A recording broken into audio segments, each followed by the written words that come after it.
Hello, Gateway Life Groups. It's David here, and it's good to be with you on a Tuesday or Wednesday evening. And I've just got a few questions for you to consider and to dig into following on from my sermon on Sunday. So, on Sunday I preached from 1 Timothy chapter 3, verses 8 to 13, and we were mostly looking at this role of deacons within the church family. And we looked at a couple of very, very simple questions. What are deacons and why should we have them? And so I thought it'd be good to start off today just by reading that passage again today. You might want to pause me for a moment while you do that, but the passage is 1 Timothy chapter 3, verses 8 to 13. Just pause me and then we'll come back together to look at a couple of questions. Okay, so my first question for you is a bit of a memory test to see what you picked up from our talk on Sunday. So I just wondered if you could remember, as part of my talk, I came up with a little table, very simple table with two questions at the top of that table. What are deacons was one question, and why should we have them was the other question on the table. And I came up with 4 answers to the what question, and I came up with 5 answers to the why question. And I wondered if between you as a life group you can remember some of those or maybe even all of them. So just spend a few minutes now thinking and talking through whether you can remember some of my answers to those questions about what are deacons and why should we have them.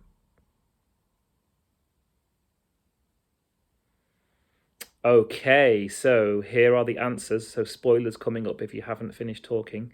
Pause me again just so you can dig into those things a little bit more and see if you can get all of the answers. My 4 answers to the what question, so what are deacons, were first of all, that they are people that meet those qualifications that we've just read about in 1 Timothy chapter 3. Secondly, that deacons are people that carry a special role within the church family of both leading and serving. Thirdly, that it is a role, deacon is a role for both men and for women. And fourthly, that they are people that help out with the practical challenges of church life. And then my 5 answers to the why question, why should we have deacons, started off by saying really simply is that because that's the pattern that we see in the Bible, and at Gateway we want to take seriously what the Bible says to us about church life, and we want to put that into practice. So that was the first why. The second one was because we want our church family to be as strong and as healthy as possible. The third why was because we want to see leadership released in our church family, and we want to see our leaders using the gifts and skills that God has given them in the best way they possibly can, and that the role of deacon can really help with that. Fourthly, because we want to see the gospel spread, and we want our church to be acting and living in a way that's really healthy and where everyone's released to do what they do best, including sharing the gospel with other people. And so that was the fourth one. And then the final one was because we want those who are deacons among us already to grow in their faith and for God to use them powerfully, both within the church and beyond, to see his kingdom come. So they were the 9 answers altogether. Well done if you got all of those. I don't know what kind of a reward you might get, but ask your life group leaders. Maybe you'll get a lollipop or something, I don't know, or maybe you'll get your reward in heaven. Second question that I have for you today actually relates to the other passage that we read at church on Sunday, and that is Acts chapter 6 verses 1 to 7.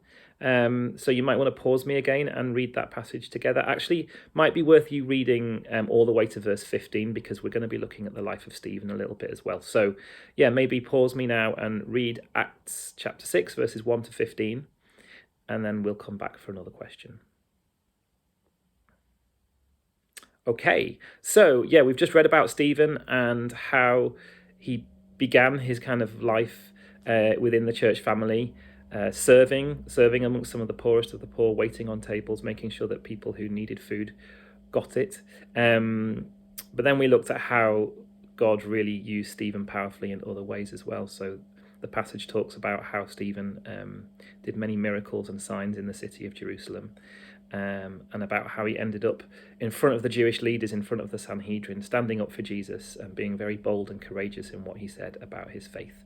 And so my question for you relating to Stephen is, Are there any places in your life at the moment where you really feel like you're needing to make a stand for Jesus?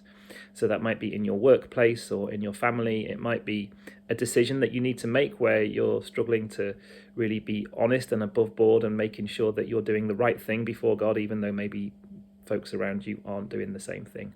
So yeah, what thing in your life at the moment are you really feeling like you're having to make a stand, to stand up for Jesus, maybe at some personal cost for you as well? Maybe it's something that's going to hurt, like it did for Stephen when he stood up for Jesus. So yeah, please share some of those things now in your life groups, whether that's in small groups or all together. I'm sure your life group leader can decide the best way of doing that. But yeah, let's share those things with one another for a moment. And when we've done that, maybe take some time to pray for each other and to encourage one another in those stands that we're taking for Jesus. Okay, my final question for today, as we conclude looking at deacons together, is that as part of my sermon on Sunday, I shared a prophetic word, or I reminded us of a prophetic word that had already been shared at Gateway some time ago at Powerhouse, which was from Isaiah 54 verses 2 to 4. So again, you might just want to pause me for a moment and read that together. Isaiah 54 verses 2 to 4. And the reason I shared that is because it related in particular to the time at Gateway when we were praying for Chris Boxall coming into eldership, and also when we were introducing this idea of deacons. And the prophetic word was all about Gateway growing and stretching out and making more space for growth to happen within our church family. And so my final question for us today is, what are your hopes and prayers for how Gateway might grow in the future? Do you feel like God's put something on your heart where you're like, oh, I would love this to happen at Gateway, I would love that to happen at Gateway? Maybe it's to do with more people getting saved and added to our church family. Maybe it's to do with seeing more of our children and young people growing up to know God and to follow him. Maybe it's to see how we reach our local community with kindness and the compassion of God, and we really reach out well to people who are struggling and who are hurting in our communities at the moment. So whatever those things might be other things that I've not mentioned.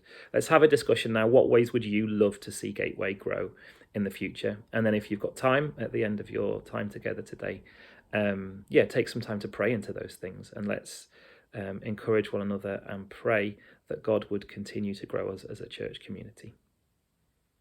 Great. Well, that's everything from me. Thank you for listening. Have a great time in your groups this week, and I'll see you soon. Bye.